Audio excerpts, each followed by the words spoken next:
असल में बात क्या है ना, उस जमाने में कोई बीजेपी, कोई गोदी मीडिया, कोई व्हाट्सएप माफिया नहीं था हिंदू मुसलमानों के बीच नफरत फैलाने वाला। जानते हैं शिवाजी ने क्या किया? उन्होंने इस औरत के सामने जाकर माफी मांगी और बड़े ही रिस्पेक्टफुल तरीके से उसे वापस भेज दिया। बीजेपी के जो लोग हैं वो शिवाजी की इस महानता को समझ ही नहीं सकते, क्योंकि उनके रोल मॉडल है। एडवाइस को ना सिर्फ सुना बल्कि इसे अपनी पॉलिसी बना दिया। इसी की वजह से ही शिवाजी की आर्मी में ढेर सारे मुसलमान थे और बहुत से मुस्लिम जनरल्स भी थे। और मोहब्बत की हुंदी चले Hey guys, welcome back to our channel Punjab Real TV, and I am your host Sanmit Singh. So today we are talking about Dhruv Rathi's latest video, ਜਿਹਦੇ ਵਿੱਚ ਉਹਨਾਂ ਨੇ ਗੱਲਬਾਤ ਕੀਤੀ ਹੈ ਜੋ ਇੰਡੀਆ ਦਾ ਕਰਪਟ ਸਿਸਟਮ ਹੈ, WhatsApp ਯੂਨੀਵਰਸਿਟੀ ਤੇ ਹੋਰ ਵੀ ਜੋ ਗੱਲਾਂ ਬਾਤਾਂ ਉਹ ਅੱਜ ਆਪਾਂ ਇਸ ਵੀਡੀਓ ਵਿੱਚ ਦੇਖਾਂਗੇ ਐਂਡ ਉਹਨੂੰ ਕਾਊਂਟਰ ਕਰਨ ਦੀ ਕੋਸ਼ਿਸ਼ ਕਰਾਂਗੇ। ਠੀਕ ਹੈ, ਤੇ ਦੇਖੋ ਧਰੁਵ ਰਾਠੀ ਦੀਆਂ ਬਹੁਤ ਸਾਰੀਆਂ ਵੀਡੀਓਜ਼ ਜਿਹੜੀਆਂ ਵਾਇਰਲ ਹੋ ਰਹੀਆਂ ਹੈ, बीजेपी के खिलाफ ही गल्लां हो रही हैं, तो मैनूं लग्या शायद आपां नूं इहदे विच गल्लां बातां जरूर करनी चाहिए, क्योंकि इंडिया दे विच जो मुस्लिम्स नाल धक्का हुंदा वो क्यों हुंदा, किहड़ियां पार्टीज़ जिहड़ियां उहनां नाल धक्का करदियां ते कदों करदियां। ऑफकोर्स जदों इलैक्शनस आउंदे आ, किहड़े लोग एक पर्टिकुलर पार्टी दे करता धरता ही है ते उहनां दे मगर लगे हुए है, गोदी मीडिया वाले है, वो सारा कुछ देखांगे। जां धरुव राठी सिर्फ यही चीज़ां करके पैसे कमा रहा है, ਉਹਦੇ ਬਾਰੇ ਵੀ ਆਪਾਂ ਗੱਲਬਾਤ ਕਰਾਂਗੇ, क्योंकि रलवें मिलवें विचार आ लोगों के। So without waste time let's start the video. And जिन्ने भी लोग पाकिस्तान तो वीडियो देख रहे हैं ना, सारे जने इस वीडियो को एंड तक जरूर देखियो, तुहानूं काफ़ी सारी चीज़ों बारे नवीं गल्लां पता लगणगियां। यूट्यूबर रणवीर अलाहाबादिया अपने पॉडकास्ट पर एक गेस्ट का इंटरव्यू कर रहे थे और एक सवाल उन्होंने अपने गेस्ट से पूछा कि किन 3 इंडियंस को देश छोड़कर चले जाना चाहिए और कभी वापस नहीं आना चाहिए। 3 Indians that should leave India and never return are। अब पहली बात तो इस सवाल ही अपने आप में बहुत भद्दे किस्म का सवाल है, लेकिन वहां बैठे गेस्ट ने इस सवाल को लेकर कोई ऑब्जेक्शन नहीं किया। अच्छा भाई, अपने रिएक्शन चैनल होंगे, तुहानूं पता रणवीर अलाहाबादिया ते भी यह इल्जाम लगता है कि वो बीजेपी सपोर्टर है एंड वो सिर्फ उन्होंने बंदियां नूं ही बुलाउंदा, पर रीसेंट जिहड़ा इन्हां दा एक पॉडकास्ट है उसकी कहानी कुछ होर है। सो कुछ नहीं कह सकते भाई, सोशल मीडिया पे उन्होंने 3 इंडियंस के नाम गिनाने शुरू कर दिए। अब ये सवाल अगर आपसे पूछा जाएगा तो आपके मन में क्या आएगा? देश के सबसे बड़े आतंकवादी, गैंगस्टर्स, मर्डरर्स, या फिर आप सबसे बड़े भ्रष्टाचारी करप्ट लोगों के नाम सोचोगे जिन्होंने लाखों करोड़ों रुपए की चोरी कर रखी हो? लेकिन नहीं, इस आदमी ने जो 3 नाम सुना है वो कुछ और ही थे। बरखादत, प्रोफेसर इरफान हबीब, जर्नलिस्ट रोमिला थापर। बरखादत एक जर्नलिस्ट है जिनका नाम आपने सुना होगा, लेकिन बाकी जो 2 नाम हैं, इरफान हबीब और रोमिला थापर, ये एक्चुअली में हिस्टोरियंस। आखिर इतनी एक्सट्रीम नफरत किसी के दिल में हिस्टोरियंस को लेकर आखिर क्यों होगी? इसके पीछे जवाब है दोस्तों इस ब्रेन वॉशिंग माफिया का दूसरा डिपार्टमेंट। क्योंकि रोमिला थापर कहती हैं कि हम हिंदू लोग गुलाम नहीं थे। सही सुना आपने, इसी कारण से गुस्सा है ये लोग रोमिला थापर से, क्योंकि वो कहती हैं कि हमारे जो पूर्वज थे, हमारे पूर्वज हिंदू लोग किसी के गुलाम नहीं थे, वो आजाद लोग थे।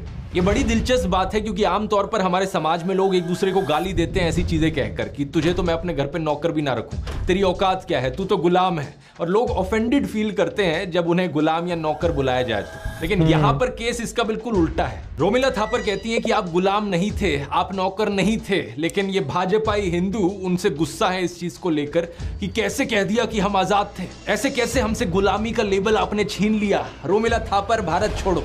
बात क्या है ना, असल में दोस्तों ऐसी चीजें बोलना इस ब्रेन वॉशिंग माफिया के एजेंडा के खिलाफ जाता है। मैंने आपको पिछले वीडियोस में बताया था कि इनके दूसरे डिपार्टमेंट का मकसद है आपको ये एहसास दिलाना कि आपके जो पूर्वज थे वो हजारों सालों से गुलाम रहे थे मुसलमानों के नीचे। ये आपको विक्टिम बनाना चाहते हैं, ये एहसास दिलाना चाहते हैं कि हम हिंदू लोग तो 1000 सालों से अत्याचार सहते आ रहे हैं और 1000 सालों से हम मुसलमानों के नीचे दब कर रहे हैं, मुसलमानों के गुलाम बन कर रहे हैं। इस झूठ को पकड़ना ज्यादा मुश्किल नहीं है। मैं आपसे सीधा पूछता हूं, बताओ क्या छत्रपति शिवाजी महाराज किसी के गुलाम थे? क्या वो किसी मुसलमान के नीचे दब कर रहे थे? ऑब्वियसली नहीं। हम सब जानते हैं कि वो कितने महान राजा थे जिन्होंने कई जंग लड़ी, कितना बड़ा अपना एम्पायर बनाया। तो कैसे कहा जा सकता है कि वो या उनके राज्य में रहने वाला कोई भी हिंदू किसी का स्लेव था? ये दोनों चीजें एक टाइम पर सच कैसे हो सकती हैं कि एक तरफ 1000 सालों से हम हिंदुओं पर अत्याचार हुआ है, हम मुसलमानों के नीचे दब कर रहे हैं, लेकिन दूसरी तरफ छत्रपति शिवाजी बहुत ही महान राजा थे और हम हिंदू आजाद थे उनके समय। व्हाट्सएप यूनिवर्सिटी के स्टूडेंट्स के लिए ये दोनों चीजें एक ही टाइम पर सच हो सकती हैं। जॉर्ज ऑरवेल की नॉवल 1984 में डबल थिंक नाम के कॉन्सेप्ट की बात करी गई। उस नॉवल में जो ब्लाइंड सपोर्टर्स होते हैं वो 2 कॉन्ट्रडिक्टिंग आइडियाज को साथ साथ एक्सेप्ट कर लेते हैं अपने दिमाग। व्हाट्सएप यूनिवर्सिटी के छात्र भी इसी कैटेगरी में आते हैं। अब जिन लोगों का ब्रेन वॉश हो चुका है उन लोगों के दिमाग में जो शिवाजी की पिक्चर है वो भी कुछ ऐसे होगी कि एक तरफ छत्रपति शिवाजी महाराज खड़े हैं और उनके पीछे है हिंदुओं की पूरी आर्मी भगवे रंग से सजी हुई, दूसरी तरफ औरंगजेब खड़ा है और उसके पीछे है मुसलमानों की पूरी आर्मी, हर कोई ग्रीन रंग से सजा हुआ है। अगर आप भी ऐसा ही सोचते हो तो तैयार हो जाओ, आपकी आंखें खुलने वाली हैं। आइए कुछ हिस्टोरिकल फैक्ट्स जानते हैं। छत्रपति शिवाजी महाराज के पिता का नाम था शाहजी और उनके अंकल का नाम था शरीफ जी।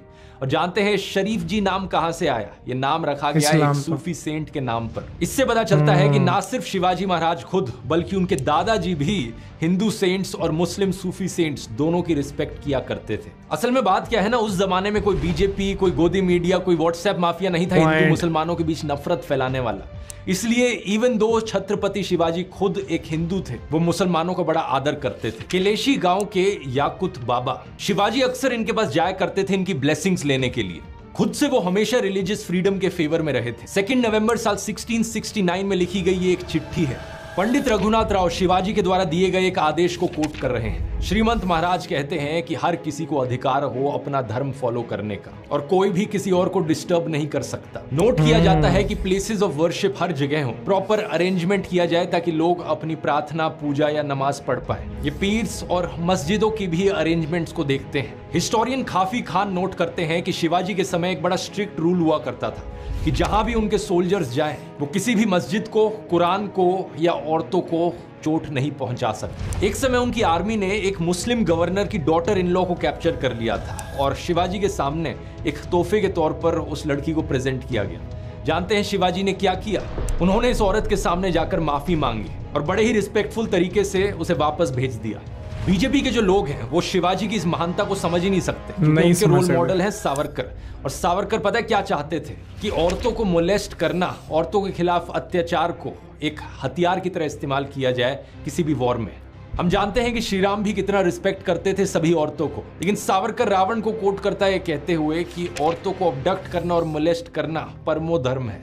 इसके बाद सावरकर ने एक्चुअली में शिवाजी के खिलाफ भी लिखा। ये कहा कि उन्होंने एक मुस्लिम औरत को वापस कैसे भेज दिया रिस्पेक्टफुली। इसलिए कोई हैरानी की बात नहीं कि सावरकर के फॉलोअर्स आज के दिन मोलेस्टर्स को मिठाइयां देते हैं। जो औरतों के ऊपर अत्याचार करता है उन्हें पार्टी की टिकटें दी जाती हैं और उनके ऊपर मालाएं चढ़ाई जाती हैं। साल 1648 करीब 500 से 700 पठान जो बीजापुर आर्मी के थे वो शिवाजी को ज्वाइन करने आए। शिवाजी के मिलिट्री एडवाइजर गोमाजी नायक पानसंबल ने उन्हें कहा कि ये लोग आपकी रेपुटेशन देखकर आए हैं, इन्हें वापस मोड़ देना सही नहीं होगा।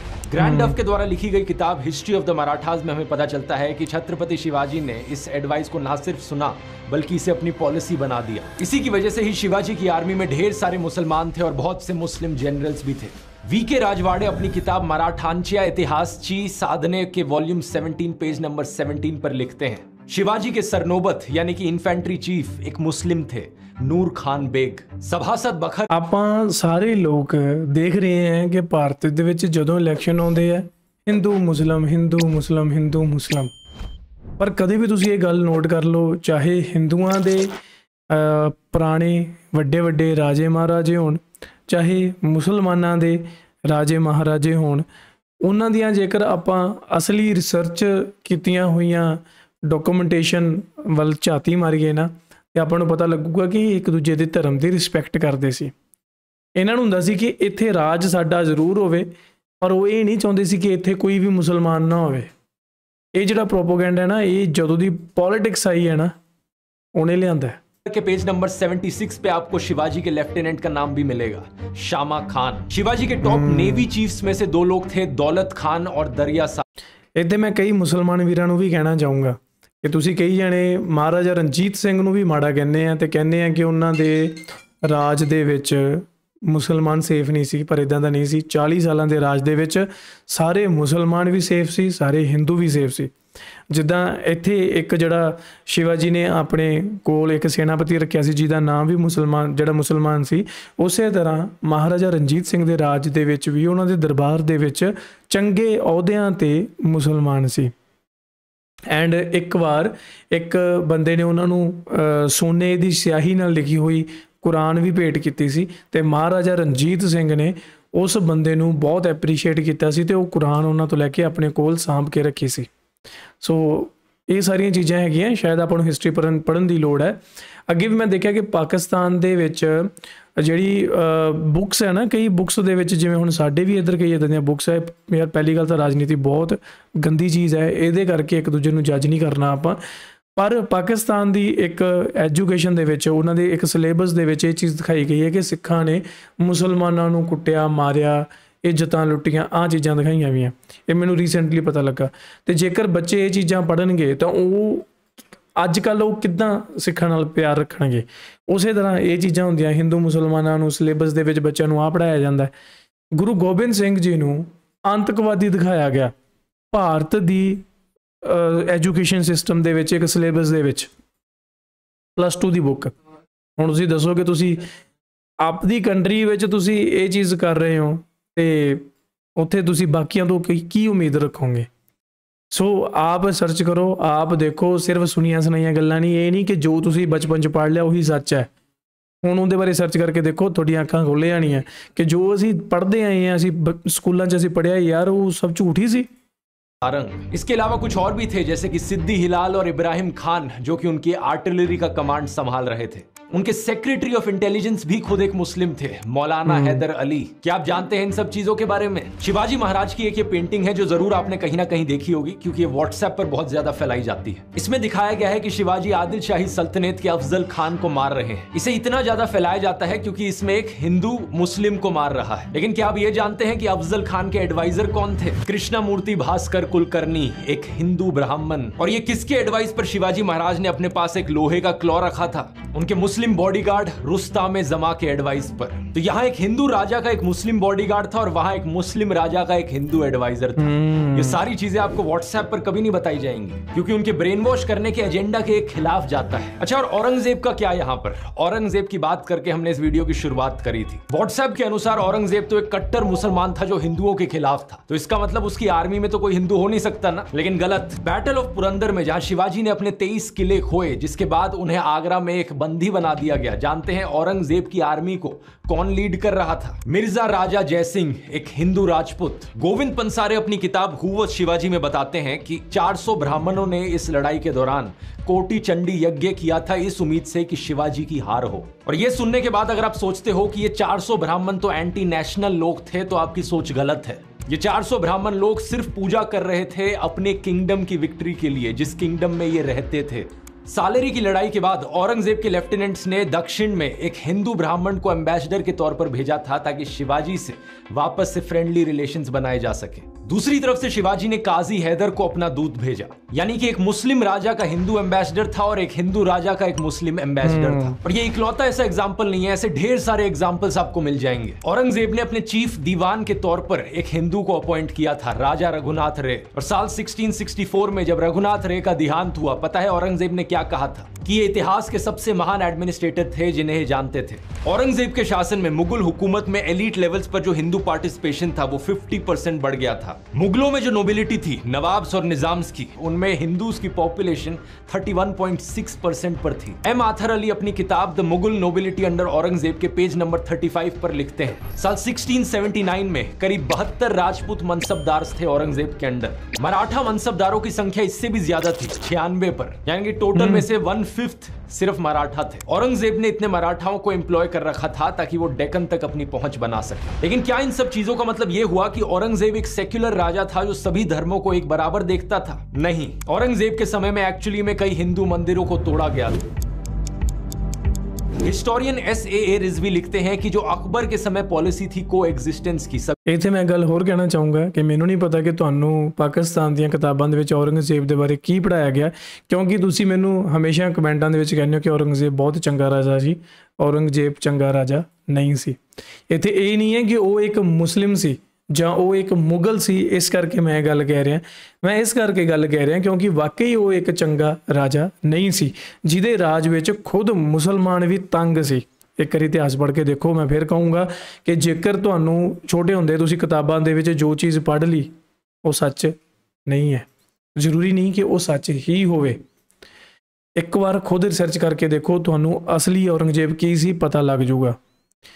ਠੀਕ ਹੈ, ਤੇ ਜਿਵੇਂ ਮੈਂ ਤੁਹਾਨੂੰ ਅੱਗੇ ਵੀ ਇਹ ਚੀਜ਼ਾਂ ਦੱਸੀਆਂ ਉਸੇ ਤਰ੍ਹਾਂ है किसी भी भगवान की जगह को तबाह करके। इन्होंने लिखा कि जब ये सत्ता में आएंगे तो इन सारी अन इस्लामिक प्रैक्टिसेस को होने से रोक देंगे। इतना ही नहीं, आगे सुनो। औरंगजेब ने अपने आप को राजा घोषित किया 31 जुलाई साल 1658 को, और फरवरी 1659 में उसने एक फरमान भेजा बनारस में। इस फरमान में लिखा था कि उन्हें पता चला है कि कुछ हिंदू लोगों को यहाँ पर हरास किया गया है, स्पेशली कुछ ब्राह्मण लोग जो यहाँ पुराने मंदिरों में बैठे हुए हैं। इन्होंने इस फरमान में लिखा कि सभी ऑफिशियल्स को ऑर्डर किया जाता है कि कोई भी इस जगह में डिस्टरबेंस नहीं फैलाएगा, ना किसी ब्राह्मण ना किसी हिंदू पर कोई चोट आनी चाहिए। ये कोई एक दो ऐसे इंसिडेंट्स नहीं है, काफी है। साल 1687 में औरंगजेब ने बनारस के एक घाट पर खाली जमीन पर ऑर्डर किया कि यहाँ पर घर बनाए जाएं पायस ब्राह्मण्स और होली फकीर्स के लिए। साल 1680s में औरंगजेब ने एक रिलीजियस डिस्कशन करी बैरागी हिंदू शिव मनगलदास महाराज के साथ, और तोहफों की उन्होंने बरसात करी। साल 1691 में चित्रकूट में एक बालाजी मंदिर को सपोर्ट करने के लिए उन्होंने महंत बालक दास निर्वाणी को जमीन दी, टैक्स फ्री,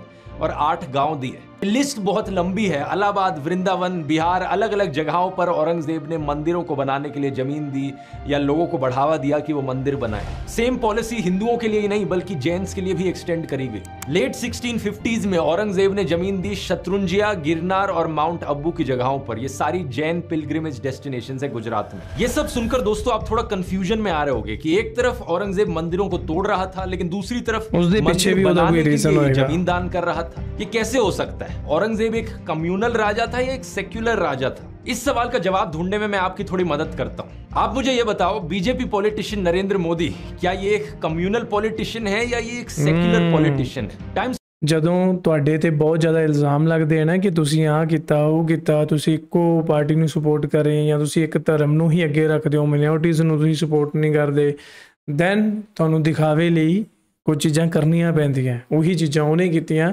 ਉਹੀ ਚੀਜ਼ਾਂ ਹੁਣ कुछ पार्टीज कर रही हैं। ऑफ इंडिया के एक आर्टिकल में एमिनेंट हिस्टोरियन हरबंस मुखिया नरेंद्र मोदी को एक मॉडर्न पैरेलल बुलाते हैं औरंगजेब का। ऐसा इसलिए क्योंकि नरेंद्र मोदी और औरंगजेब के बीच में बहुत सारी सिमिलैरिटीज हैं। सबसे पहले तो दोनों का जन्म गुजरात में हुआ था। मोदी का जन्म वडनगर में हुआ था और औरंगजेब का जन्म दाहोद में हुआ था। दूसरा, नरेंद्र मोदी खुद को फकीर बताते हैं, कहते हैं कि 30 सालों तक वो भिक्षा पर जिए हैं। मैं 35 साल तक भिक्षा मांग करके खाया हूँ।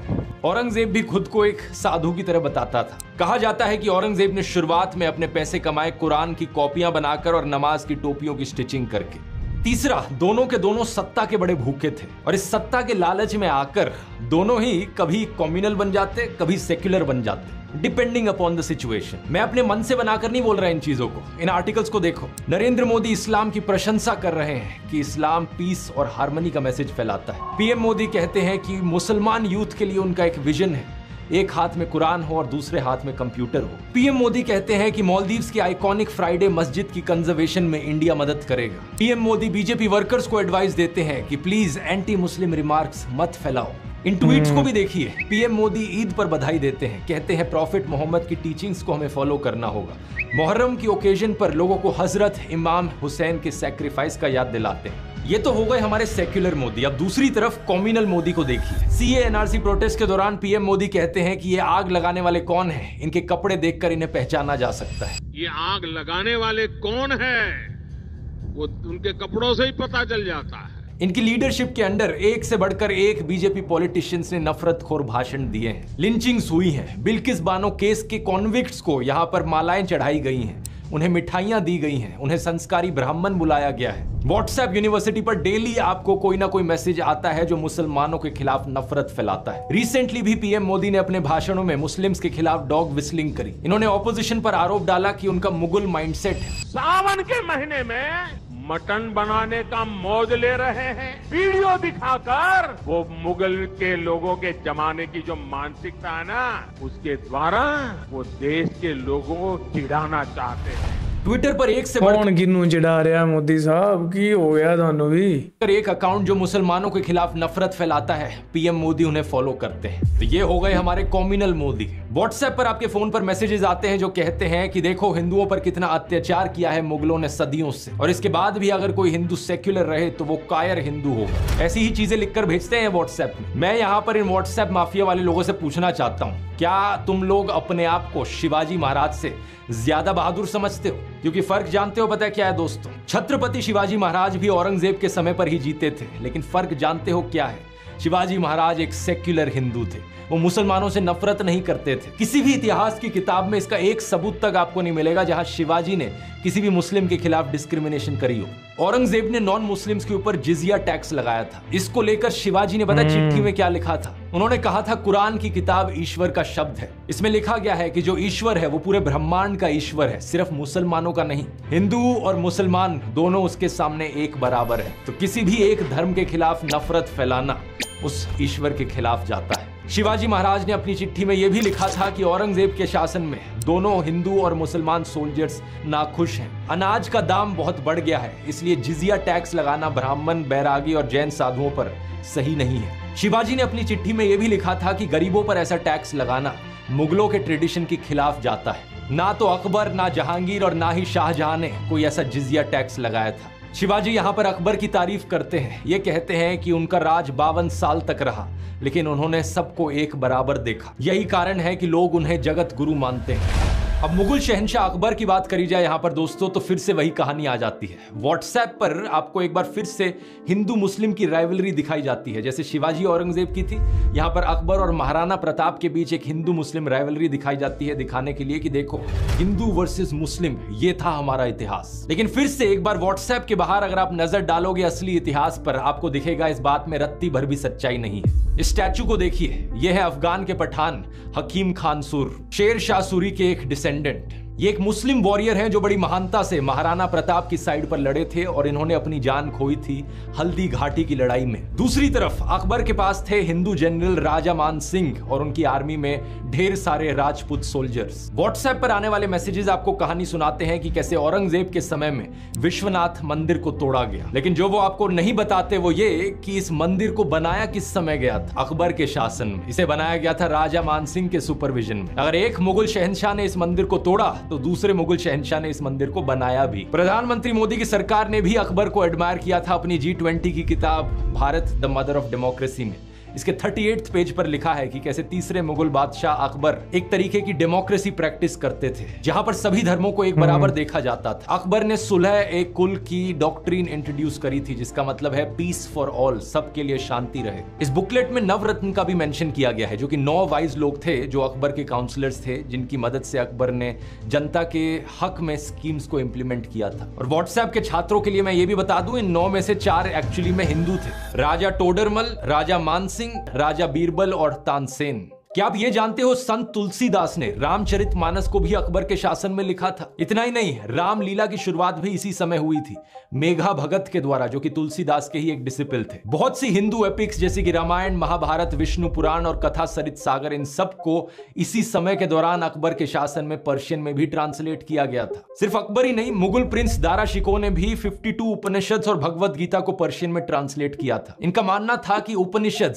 किताब अल मखनून है, ये वो हिडन लॉस्ट बुक जिसका कुरान में मेंशन किया गया है कि ये ह्यूमैनिटी की पहली मोनोथीस्टिक टेक्स्ट थी। इन्होंने उपनिषद की इंपॉर्टेंस प्रोक्लेम करी सारे मुसलमानों के लिए और पूरी दुनिया के लिए। हिस्टोरियन के मोहम्मद कहते हैं कि जो ये पर्शियन ट्रांसलेशन थी उपनिषद की, इसी की मदद से बाद में जाकर इन्हें फ्रेंच और लैटिन भाषाओं में भी ट्रांसलेट किया गया। इसके बाद ये पहुंची American philosopher Ralph Waldo Emerson के पास, और इसी की वजह से ही दुनिया भर में एक नई मूवमेंट की शुरुआत हुई, जहां इंडियन रिलीजियस और कल्चरल टेक्स्ट को पढ़ाया जाने लगा। ये सब हुआ एक मुगल प्रिंस दारा शिकोह की वजह से। ये सब आपको व्हाट्सएप में नहीं बताया जाएगा, क्योंकि व्हाट्सएप पर जो आएगा वो सिर्फ हिंदू मुस्लिम के एंगल से आएगा, ताकि आपके दिल के अंदर मुसलमानों के खिलाफ नफरत जगाई जाए, हिंदू मुसलमान के बीच में दरारें पैदा करी जाए। ऐसा नहीं किया तो इनका ब्रेन वॉश वाला एजेंडा फेल हो जाएगा। फिर ये बाद में कैसे दिखाएंगे कि हिंदुओं को मुसलमान से खतरा है और मोदी को वोट करो। दिल्ली की दलहौजी रोड को भी रीनेम किया गया दारा शिकोह रोड में बीजेपी लेड एनडीएमसी के द्वारा फरवरी 2017 में। और 2020 में मोदी सरकार की मिनिस्ट्री ऑफ कल्चर ने भी एक 7 मेंबर का पैनल सेटअप किया था under the archaeological survey of India, ताकि मुगल प्रिंस दारा शिकोह की ग्रेव को लोकेट किया जा सके। और जब हम यहाँ पर मुगलों की और सेक्युलरिज्म की बात कर रहे हैं, तो हम आखिरी मुगल बहादुर शाह जफर को कैसे भूल सकते हैं? क्या आप जानते हैं वो ईद मनाने के साथ साथ दशहरा और दिवाली भी मनाते थे। बहादुर शाह जफर और उनके बेटे ब्रिटिश कॉलोनियलिज्म के सख्त खिलाफ थे।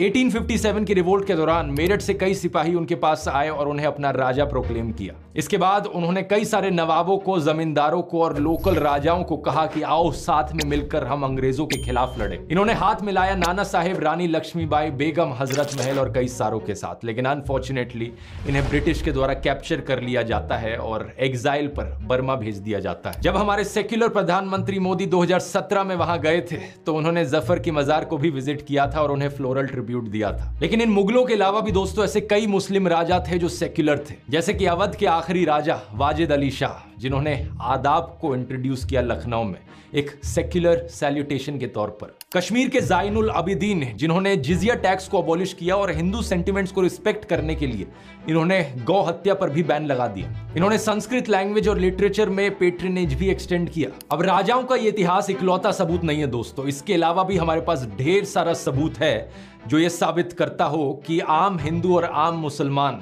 इतिहास में एक दूसरे के साथ खुशी खुशी रहते थे। व्हाट्सएप पर जो आपको बताया जाता है कि हिंदू मुस्लिम के बीच में दुश्मनी चलती थी पिछले हजारों सालों से, या हिंदू मुसलमानों के नीचे दबकर रहते थे, ये सब झूठ है। जो कॉर्डियल रिलेशंस हमें हिंदूज और मुस्लिम्स के बीच में देखने को मिलते थे उन्हें गंगा जमुनी तहजीब कहा जाता है। लोग हिंदू और मुस्लिम संतों को साथ में रिस्पेक्ट करते थे, साथ में एक दूसरे के त्योहार मनाते थे, पेंटिंग्स और म्यूजिक जैसे आर्ट फॉर्म्स फ्लरिश करते थे। इस टॉपिक पर इतना कुछ है कहने को कि इसकी बात करने के लिए एक पूरा सेपरेट वीडियो बना सकता हूं मैं।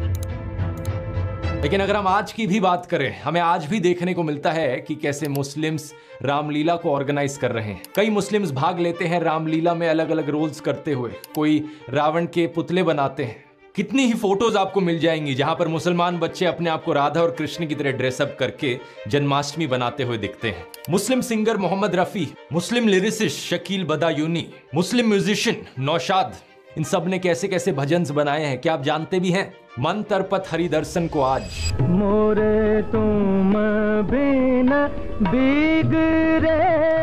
आज हमें यह भी देखने को मिलता है कि हिंदूज इफ्तार पार्टीज ऑर्गेनाइज कर रहे हैं मुस्लिम्स के लिए। ये जरूर है कि कम्युनल दंगे हमें टाइम टू टाइम देखने को मिले हैं। नफरतखोर लोग टाइम टू टाइम निकल कर आए हैं जो हिंदू मुसलमान को बांटना चाहते हैं, हमारे देश में एक दरार बनाना चाहते हैं। लेकिन पिछले 1000 सालों में जो भी कुछ हुआ हमारे देश में, हम हिंदुओं ने और मुसलमानों ने साथ में मिलकर उसे सहा है। वो कहते हैं हिस्ट्री ऑफन रिपीट्स इटसेल्फ। हमारे सामने आज फिर एक सत्ता का भूखा नेता खड़ा है जो हमें बांटना चाहता है, डिवाइड एंड रूल का खेल खेलना चाहता है। ये करने के लिए व्हाट्सएप और गोदी मीडिया पर जबरदस्त प्रोपेगेंडा फैलाया जाता है ताकि हमारे दिलों के अंदर नफरत बोई जा सके। कंगना रनौत जैसे लोग हैं जो हमारे फ्रीडम फाइटर्स को डिसरिस्पेक्ट करते हैं, ये कहकर आजादी अगर भीख में मिले तो क्या वो आजादी हो सकती है? आप खुद बताइए। हमें असली आजादी तो सिर्फ 2014 के बाद मिली है। ये बार बार वही रेफरेंस है इस व्हाट्सएप माफिया के प्रोपेगेंडा का जो कहता है कि हिंदू तो हमेशा से गुलाम रहे थे। पॉलिटिकली, सोशली, कल्चरली हजारों सालों से हम बस जूते के नीचे दब कर रहे थे और असली कॉन्फिडेंस तो हमें अभी मिला है। मैं इनसे पूछना चाहता हूं, विजयनगर एम्पायर के राजा कृष्णदेव राय, महाराणा प्रताप, छत्रपति शिवाजी महाराज, क्या ये सब भी कॉन्फिडेंस लैक करते थे? तुलसीदास, मीराबाई, स्वामी विवेकानंद जैसे हिंदू सेंट्स, क्या ये सब भी कॉन्फिडेंस लैक करते थे? साल 1893 की शिकागो की स्पीच में स्वामी विवेकानंद ने कहा था, मुझे गर्व है मैं एक ऐसे धर्म से आता हूं जिसने दुनिया को टॉलरेंस और यूनिवर्सल एक्सेप्टेंस सिखाई है। लेकिन प्रधानमंत्री मोदी और ये व्हाट्सएप माफिया देश के सभी हिंदुओं का अपमान करता है ये कहकर कि हम तो 1000 सालों से बस गुलामों की तरह जिए हैं। लेकिन अब बहुत हो गया है, अब इस व्हाट्सएप माफिया को खत्म करने का समय आ ਗਿਆ ਹੈ। वही 3 ਸਟੈਪਸ। ਸੋ ਗਾਈਜ਼ ਇਹ ਸੀਗੀ ਇੱਕ ਵੀਡੀਓ ਜਿਹਦੇ ਵਿੱਚ ਆਪਾਂ ਦੇਖਿਆ ਕਿ ਇਹਨਾਂ ਨੇ ਬੜੇ ਕੜੇ ਸ਼ਬਦਾਂ ਦੇ ਵਿੱਚ ਆਪਾਂ ਨੂੰ ਸਾਰੀਆਂ ਚੀਜ਼ਾਂ ਸਮਝਾਈਆਂ। ਐਂਡ ਮੈਂ ਤੇ ਇਹੀ ਗੱਲ ਕਹੂੰਗਾ ਕਿ ਤੁਸੀਂ ਕਮਿਊਨਲ ਹੋ ਕਿ ਸੈਕੂਲਰ ਹੋ, ਤੁਹਾਡੀ ਸੋਚ ਕੀ ਹੈ ਉਹ ਡਿਪੈਂਡ ਕਰਦੀ ਹੈ ਤੁਹਾਡੇ ਰਵੱਈਏ ਤੇ ਕਿ ਤੁਸੀਂ ਕਿੱਦਾਂ ਰਹਿ ਰਹੇ ਹੋ ਆਪਦੇ ਨਾਲ ਦੇ ਯਾਰਾਂ ਦੋਸਤਾਂ ਦੇ ਨਾਲ, ਚਾਹੇ ਉਹ ਮੁਸਲਿਮ ਹੈ, ਹਿੰਦੂ ਹੈ, ਸਿੱਖ ਹੈ, ਈਸਾਈ ਹੈ, ਕਿਸੇ ਵੀ ਕਮਿਊਨਿਟੀ ਤੋਂ ਆ। ਅੱਜ ਇਹਦੇ ਮੇਨ ਗੱਲ ਹੋਈ ਹੈ ਹਿੰਦੂ ਤੇ ਮੁਸਲਿਮ ਦੀ। ਇਹਨਾਂ ਨੇ ਸਿੱਖ ਧਰਮ ਦੀ ਤੇ ਗੱਲ ਨਹੀਂ ਕੀਤੀ, ਹਾਲਾਂਕਿ ਕਰਨੀ ਚਾਹੀਦੀ ਸੀ ਕਿਉਂਕਿ ਇਹਨਾਂ ਨੇ ਜਿੱਥੇ ਚੰਗੇ ਪੱਖ ਦਿਖਾਏ ਹੈ ਨਾਲ ਇਹਨਾਂ ਨੂੰ ਦੂਜੇ ਪੱਖ ਵੀ ਦਿਖਾਉਣੇ ਚਾਹੀਦੇ ਸੀ। ਜਿੱਥੇ ਹਿੰਦੂਆਂ ਨਾਲ ਵੀ ਗਲਤ ਹੋਇਆ ਤੇ ਸਿੱਖਾਂ ਨਾਲ ਵੀ ਗਲਤ ਹੋਇਆ, ਜਿੱਥੇ ਮੁਸਲਮਾਨਾਂ ਨਾਲ ਵੀ ਗਲਤ ਹੋਇਆ, ਇਹਨਾਂ ਨੂੰ ਉਹ ਚੀਜ਼ਾਂ ਵੀ ਸ਼ਾਇਦ ਵੀਡੀਓ ਦੇ ਵਿੱਚ ਪੂਰੀਆਂ ਦੱਸਣੀਆਂ ਚਾਹੀਦੀਆਂ ਸੀ। ਜਿੱਥੇ ਜਜ਼ੀਆ ਕਰ ਦੀ ਗੱਲ ਆਉਂਦੀ ਹੈ ਤਾਂ ਜਦੋਂ ਜਜ਼ੀਆ ਟੈਕਸ ਲੱਗਦਾ ਉਦੋਂ ਬਹੁਤ ਕੁਝ ਹੋਇਆ, ਚਾਹੇ ਹਿੰਦੂਆਂ ਦੇ ਵਿੱਚ ਹੋਇਆ, ਚਾਹੇ ਮੁਸਲਮਾਨਾਂ ਦੇ ਵਿੱਚ, ਚਾਹੇ ਸਿੱਖਾਂ ਦੇ ਵਿੱਚ। ਇਤਿਹਾਸ ਪੜ੍ਹ ਕੇ ਦੇਖਾਂਗੇ ਆਪਾਂ, ਸਾਰੇ ਰਲ ਕੇ ਦੇਖਾਂਗੇ ਤਾਂ ਆਪਾਂ ਨੂੰ ਸਮਝ ਲੱਗੂਗੀ ਕਿ ਹਾਂ ਕਿ ਸਹੀ ਕੀ ਹੈ ਤੇ ਗਲਤ ਕੀ ਹੈ। ਮੈਂ ਤੇ ਫਿਰ ਇਹ ਗੱਲ ਕਹੂੰਗਾ ਕਿ ਕਿਸੇ ਇੱਕ ਰਾਜਾ ਦੇ ਕਰਕੇ, ਚਾਹੇ ਉਹ ਮੁਗਲ ਰਾਜਾ ਹੈ, ਚਾਹੇ ਉਹ ਹਿੰਦੂ ਰਾਜਾ ਹੈ, ਉਹਦੀ ਪਰਸਨਲ ਉਹ ਕਿੱਦਾਂ ਦਾ ਸੀ ਉਹ ਉਹਦੇ ਤੇ ਡਿਪੈਂਡ ਕਰਦਾ। ਉਹਦੇ ਕਰਕੇ ਤੁਸੀਂ ਪੂਰੇ ਧਰਮ ਨੂੰ ਮਾੜਾ ਨਹੀਂ ਕਹਿ ਸਕਦੇ, ਠੀਕ ਹੈ। ਔਰੰਗਜ਼ੇਬ ਜੇਕਰ ਇੰਨਾ ਹੀ ਚੰਗਾ ਸੀ ਤਾਂ ਉਹਨੇ ਕਿੰਨੀਆਂ ਝੂਠੀਆਂ ਕਸਮਾਂ ਖਾਧੀਆਂ। ਜੇਕਰ ਔਰੰਗਜ਼ੇਬ ਇੰਨਾ ਹੀ ਚੰਗਾ ਸੀ, ਜੇਕਰ ਇਹਨਾਂ ਨੇ ਬਹਾਦਰ ਸ਼ਾਹ ਜ਼ਫਰ ਦੀ ਗੱਲ ਕੀਤੀ ਹੈ ਤਾਂ ਉੱਥੇ ਨਾਲ ਇੱਕ ਜਿਹੜਾ ਸਰਹੰਦ ਦਾ ਨਵਾਬ ਸੀ ਵਜ਼ੀਰ ਖਾਂ, ਉਹਨੇ ਕਿੰਨੀਆਂ ਝੂਠੀਆਂ ਕਸਮਾਂ ਖਾਧੀਆਂ, ਕੁਰਾਨ ਦੀਆਂ ਕਸਮਾਂ ਖਾਧੀਆਂ, ਛੋਟੇ ਸਾਹਿਬਜ਼ਾਦਿਆਂ ਨੂੰ ਸ਼ਹੀਦ ਕੀਤਾ, ਬਾਬਾ ਬੰਦਾ ਸਿੰਘ ਬਹਾਦਰ ਨੂੰ ਕੈਦ ਕੀਤਾ। ਉਹ ਸਾਰੀਆਂ ਚੀਜ਼ਾਂ ਵੀ ਇਹਨਾਂ ਨੂੰ ਇੱਥੇ ਦਿਖਾਉਣੀਆਂ ਚਾਹੀਦੀਆਂ ਸੀ, ਜਿਹੜੀਆਂ ਕਿ ਬਹੁਤ ਵੱਡੀ ਕਮੀ ਹੈ ਸ਼ਾਇਦ ਇਸ ਵੀਡੀਓ ਦੇ ਵਿੱਚ। ਪਰ ਇਹਨਾਂ ਨੇ ਸਿਰਫ ਇੱਥੇ ਹਿੰਦੂ ਤੇ ਮੁਸਲਿਮ ਦੀ ਗੱਲ ਕੀਤੀ ਹੈ। ਕੱਲ ਮੈਨੂੰ ਬੜੀ ਸਾਰੀ ਕ੍ਰਿਟਿਸਿਜ਼ਮ ਦਾ ਸਾਹਮਣਾ ਕਰਨਾ ਪੈਂਦਾ ਕਿ ਤੁਸੀਂ ਭੁੱਲ ਗਏ ਹੋ ਕਿ ਇਹਨਾਂ ਮੁਗਲਾਂ ਨੇ ਸਿੱਖਾਂ ਤੇ ਕਿੰਨੇ ਅਤਿਆਚਾਰ ਕੀਤੇ ਆ, ਹੁਣ ਤੁਸੀਂ ਉਹਨਾਂ ਤੇ ਵੀਡੀਓਜ਼ ਬਣਾਉਂਦੇ ਹੋ। ਜਿੰਨੇ ਲੋਕ ਤੁਸੀਂ ਮੈਨੂੰ ਦੇਖਦੇ ਹੋ ਤੁਹਾਨੂੰ ਸਭ ਨੂੰ ਪਤਾ ਹੈ ਕਿ ਮੈਂ ਹਮੇਸ਼ਾ ਕਹਿੰਦਾ ਕਿ ਉਹ ਜਿਹੜੇ ਮੁਗਲ ਸੀ ਉਹ ਮਾੜੇ ਸੀ। ਇਟ ਮੀਨਸ ਸਾਰੇ ਮੁਸਲਮਾਨ ਮਾੜੇ ਨਹੀਂ ਹੈ, ਠੀਕ ਹੈ। ਜੇਕਰ ਕਿਸੇ ਬੰਦੇ ਨੂੰ ਲੱਗਦਾ ਹੈ ਕਿ ਉਸ ਟਾਈਮ ਦਾ ਕੋਈ ਹਿੰਦੂ ਰਾਜਾ ਮਾੜਾ ਸੀ ਤਾਂ ਉਹ ਮਾੜਾ ਸੀ, ਸਾਰੇ ਹਿੰਦੂ ਨਹੀਂ ਮਾੜੇ। ਜੇਕਰ ਕੋਈ ਤੁਹਾਨੂੰ ਲੱਗਦਾ ਹੈ ਕਿ ਸਿੱਖ ਰਾਜਾ ਮਾੜਾ ਸੀ ਤਾਂ ਉਹ ਸਿੱਖ ਰਾਜਾ ਮਾੜਾ ਹੋਊਗਾ, ਪਰ ਸਾਰੇ ਸਿੱਖ ਮਾੜੇ ਨਹੀਂ ਹੈ, ਠੀਕ ਹੈ। ਇਹ ਸੋਚ ਆਪਾਂ ਨੂੰ ਰੱਖਣੀ ਪੈਣੀ ਆ। ਪਰ ਅੱਜ ਕੱਲ੍ਹ ਕੀ ਹੋ ਰਿਹਾ, ਅੱਜ ਕੱਲ੍ਹ ਇਹ ਹੋ ਰਿਹਾ ਕਿ ਜੋ ਪਹਿਲਾਂ ਹੋਇਆ ਅਸੀਂ ਵੀ ਉਹੀ ਕਰਾਂਗੇ। ਤੁਹਾਨੂੰ ਜਾਨੀ ਦੁਸ਼ਮਣ ਬਣਾਉਣ ਦੀ ਕੋਸ਼ਿਸ਼ ਕੀਤੀ ਜਾ ਰਹੀ ਹੈ ਇੱਕ ਦੂਜੇ ਦੀ।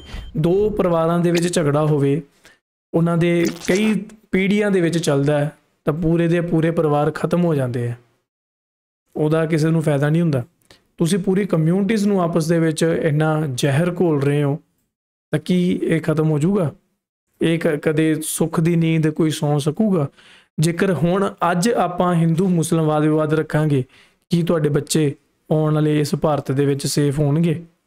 ਸੋਚ ਕੇ ਦੇਖੋ ਯਾਰ, ਕਿੱਧਰ ਨੂੰ ਜਾ ਰਹੇ ਹੋ। ਮਤਲਬ ਸਿਰਫ ਇੱਕ ਕੁਰਸੀ ਦਾ ਲਾਲਚ ਬੰਦੇ ਨੂੰ ਕੀ ਤੋਂ ਕੀ ਬਣਾ ਦਿੰਦਾ ਹੈ। ਐਂਡ ਆਪਾਂ ਦੇਖਿਆ ਕਿ ਬਹੁਤ ਸਾਰੀਆਂ ਖੂਬੀਆਂ ਜਿਹੜੀਆਂ ਤੇ ਬਹੁਤ ਸਾਰੀਆਂ ਕਮੀਆਂ ਔਰੰਗਜ਼ੇਬ ਨਾਲ ਮਿਲਦੀਆਂ। ਮੇ ਬੀ ਇਹ ਸੱਚ ਹੋਵੇ, ਬਟ ਜੋ ਵੀ ਹੈ ਵੋਟ ਵਾਈਜ਼ਲੀ। ਹੁਣ ਭਾਰਤ ਦੇ ਵਿੱਚ ਇਲੈਕਸ਼ਨ ਚੱਲ ਰਹੇ ਹੈ, ਤੁਸੀਂ ਸੋਚ ਸਮਝ ਕੇ ਵੋਟ ਪਾਓ। ਵੋਟ ਉਸੇ ਨੂੰ ਪਾਓ ਜਿਹੜਾ ਡਿਜ਼ਰਵ ਕਰਦਾ।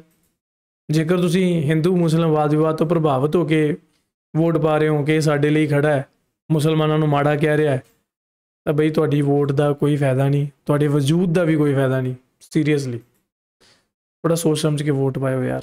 ਬਸ ਇਹੀ ਹੈ, ਤਾਂ ਜੋ ਇੱਕ ਵਧੀਆ ਦੇਸ਼ ਆਪਾਂ ਬਣਾ ਸਕੀਏ ਤੇ ਅੱਜ ਦੇ ਜ਼ਮਾਨੇ ਦੇ ਵਿੱਚ ਜਿਉਣਾ ਸਿੱਖੋ। ਪਿੱਛੇ ਬਹੁਤ ਗਲਤੀਆਂ ਕੀਤੀਆਂ ਹੋਈਆਂ ਵੀ ਹੈ, ਅਗਲਾ ਵੀ ਮਾੜਾ ਸੀ, ਕੁਝ ਅਸੀਂ ਵੀ ਮਾੜੇ ਸੀ। ਉਹਨਾਂ ਗੱਲਾਂ ਨੂੰ ਛੱਡ ਕੇ ਇੱਕ ਨਵਾਂ ਦੇਸ਼ ਬਣਾਈਏ ਜਿੱਥੇ ਸਾਰੇ ਖੁਸ਼ੀ-ਖੁਸ਼ੀ ਰਹਿਣ, ਚਾਹੇ ਉਸ ਹਿੰਦੂ ਹੋਵੇ, ਸਿੱਖ ਹੋਵੇ, ਮੁਸਲਿਮ ਹੋਵੇ, ਈਸਾਈ ਹੋਵੇ। ਪਰ ਅਫਸੋਸ ਉਦੋਂ ਹੁੰਦਾ ਹੈ ਕਿ ਜਦੋਂ ਖੁਦ ਮਾਈਨੋਰਟੀਜ਼ ਨੂੰ ਪਿੱਛੇ ਛੱਡ ਕੇ ਆਪਦੇ ਕਾਨੂੰਨ ਚਲਾਏ ਜਾਂਦੇ ਹੈ ਤੇ ਫਿਰ ਵੀ ਕਹਿੰਦੇ ਆ ਕਿ ਸਾਨੂੰ ਤਾਂ ਹਿੰਦੂ ਰਾਸ਼ਟਰ ਚਾਹੀਦਾ। ਦੁੱਖ ਉੱਥੇ ਲੱਗਦਾ। ਇਹ ਸੀ ਅੱਜ ਦੀ ਵੀਡੀਓ। ਤੁਹਾਨੂੰ ਕਿੱਦਾਂ ਲੱਗੀ ਥੱਲੇ ਕਮੈਂਟ ਕਰਕੇ ਜ਼ਰੂਰ ਦੱਸਿਓ। ਮਿਲਦੇ ਹਾਂ ਅਗਲੀ ਵੀਡੀਓ 'ਚ। ਸਤਿ ਸ਼੍ਰੀ ਅਕਾਲ। प्लीज मेरे चैनल को सब्सक्राइब कर शेयर कर जरूर करना भूल।